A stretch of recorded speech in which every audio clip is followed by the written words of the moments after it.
On January 24th, Apple Computer will introduce Macintosh. And you'll see why 1984 won't be like 1984.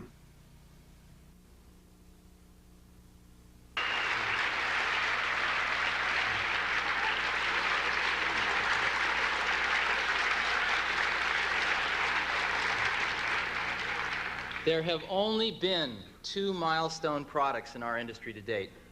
The first was Apple II in 1977. The second was the IBM PC in 1981. Come on. Let's be fair.